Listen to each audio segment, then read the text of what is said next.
আসসালামু আলাইকুম। খুবই স্বাস্থ্যকর একটি রেসিপি নিয়ে এসেছি। আশা করি আপনাদের ভালো লাগবে রেসিপিটি।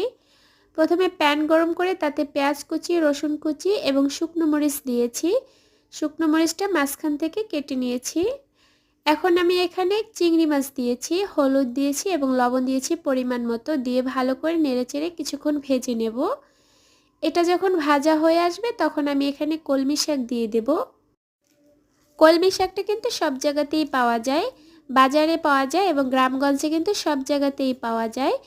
আমি ঢাকা দিয়ে দিচ্ছি। ঢাকা দেওয়ার পরে কিন্তু শাক থেকেই পর্যাপ্ত পরিমাণে পানি বের হয়েছে, এই পানিতেই কিন্তু সেদ্ধ হয়ে যাবে। দেখতে পাচ্ছেন খুবই অল্প উপকরণে কিন্তু আমি শাকটা রান্না করে দেখিয়েছি। এটা কিন্তু অল্প উপকরণে হলেও খেতে কিন্তু খুবই মজাদার হয়। আশা করি আপনাদের কাছে রেসিপিটি ভালো লেগেছে। আমি খুব সহজ রেসিপি আপনাদের মাঝে তুলে ধরার চেষ্টা